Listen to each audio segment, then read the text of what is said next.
عليكم ورحمة الله وبركاته. ازيكم يا حبايبي، عاملين ايه؟ وتكملة لفيديو البطة دي. البطة انا صمتها في مية سخنة، طبعا درجة الغليان، وريشتها.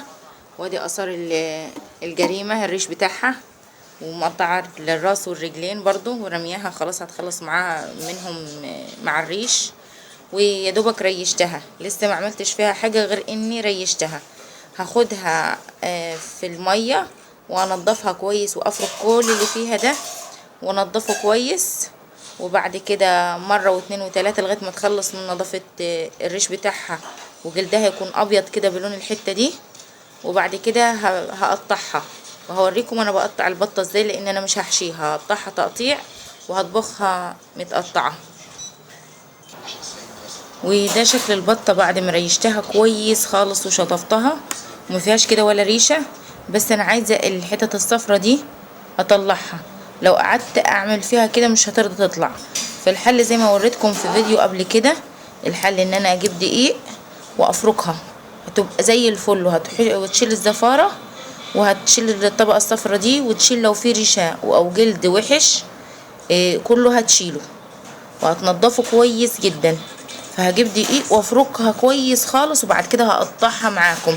انا مش راضيه اقطعها على الحوض، هقطعها على صينيه وانا قاعده كده في الارض.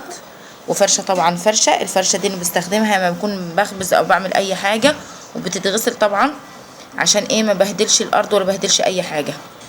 فكده هجيب الدقيق وادعكها كويس قوي بره وجوه وهنا وكله. انا لسه ما فتحتهاش اهي، البطه مقفوله. وهوريكم تقطيع البطه.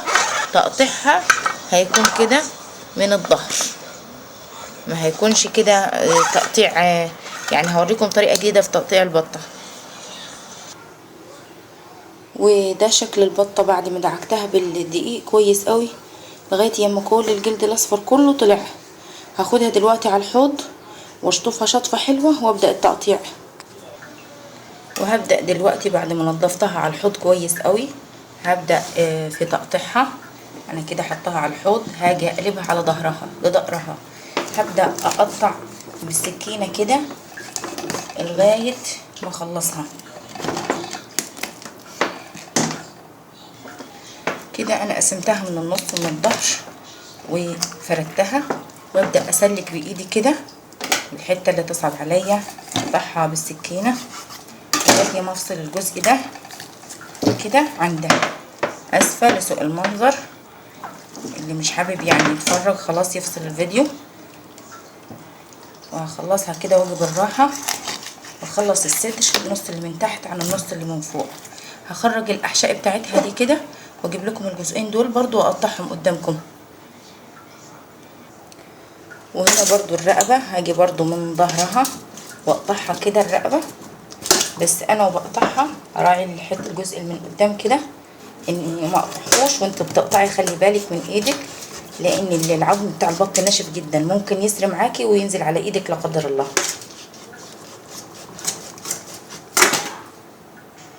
كده قطعت الرقبه وسلختها من الجلده بتاعت الرقبه. احنا ما بناكلش الجلده دي خالص، بنرميها. في ناس بتاكلها لكن احنا ما بناكلهاش. طلعت الرقبه وهسلك برضو دي واقطع الجزئين قدامكم. ادي جزء كده النص بتاع البطه. هاجي اقلبه كده واخلص برضو الجزئيه بتاعت الظهر كده. كنت عايزه حد يمسك معايا بس انا مفيش حد يمسك معايا.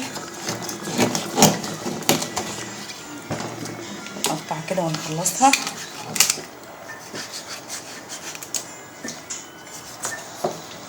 كده انا قطعت الظهر اللي فاصل ما بين الكتفين. هبدا بالسكينه اقطع الجزء ده كده.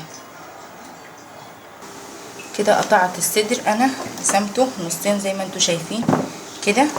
مش هستكفي طبعا بهم كده، هقطع الجزئيتين دول اللي في الجناح ملهمش اي لازمه اصلا، دول يعني ملهمش اي لازمه خلاص. هقطعهم الجزئيه دي في الجناح والجزئيه دي وهرميهم اتخلص منهم. وبرده هقطع نص البطه التاني.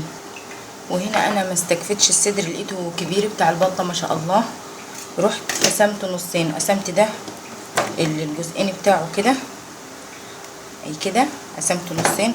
وادي الصدر التاني بتاع البطه هكمله تقطيع. وده نص البطه اللي من ورا اللي عند الديل دي بقطعها برضو، اخلصها كده من ورا وقدام، واحاول اجيب الدهن ده لان ملوش اي لازمه. انا بستغرب بصراحه على اللي بياكل الدهن ده، بيتعب وملوش اي لازمه. دي كده هنتخلص منها. وكده ادي نص البطه هحدده كده واقسمه نصين. دي مش هقسم فيها حاجه، هي كده هسيبها كده. وده شكل البطه بعد ما نضفتها كويس، بعد ما قطعتها خدتها على الحنفيه، وحته حته نضفتها كويس ودعكتها من بره ومن جوه، نضفتها تحت الميه الجاريه كويس جدا لغايه ما بقت زي الفل كده قدامكم. شايفين كده من بره ومن جوه نضيفه وزي الفل. مش هستكفى بكده طبعا، هجيب ملح وهجيب خل وليمون واعصره عليها كلها في كل حته فيها. وبرده هنا نضفت الكبده بتاعتها والقلب، قطعته كده ونضفته من جوه، والقناصه والكبده برضو هعصر عليهم ليمون وخل. ومش هحطهم مع البطه عشان ما ترميش زفره عليها. وهجيب الخل والملح والليمون واعمله قدامكم. هنا كده الملح، جبت الملح وهرشه عليها بره وجوه وكل لغايه ما اغرقها من بره ومن جوه بالملح. واجيب الخل طبعا واحطه عليها، واعصر كمان الليمون في الاخر كده اغرقها عشان اضمن التعقيم بتاعها. وادي الخل وبرده هحطه عليها،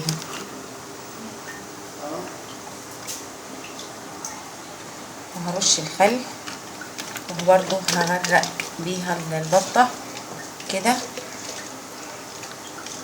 واجيب اخر حاجه الليمون. وانا كده هطبخها البطه دي بكره.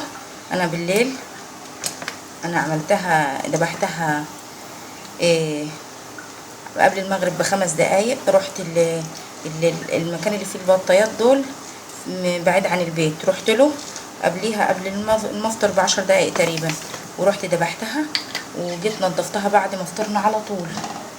وهعصر بقى الليمون واسيبها بتتبيلتها دي. بصوا الميه بتاعتها صافيه ونظيفه، وهسيبها للصبح كده في التتبيله دي في التلاجة، وان شاء الله اطبخها باذن الله بكره. وتنسوناش بقى في اللايك والشير وسبسكرايب، ويا رب اكون عملت لكم طلباتكم. وما تنسوناش بقى في الدعاء. وطبعا بعد ما تنضفي اي طيور تمسكي الحوض بتاعك تعقميه بالخل وبالملح وتغسليه كويس قوي عشان تضمني نظافته، لان الطيور ما بتذبحيها دي هي البيئه بتاعه الميكروبات، يما الزفره والدم والحاجات دي بتتركم على الحوض والحاجات دي لو ما نضفتيهاش اول باول هتتركم فيها. وانا كده عملت البطه. واقول لكم حاجه، كل حاجه نعملها بايدينا ونضمن نظافتها ونضمن كل حاجه فيها ونعملها بالشكل اللي احنا عايزينه. والسلام عليكم ورحمه الله وبركاته. ما تنسوناش في اللايك والشير وسبسكرايب.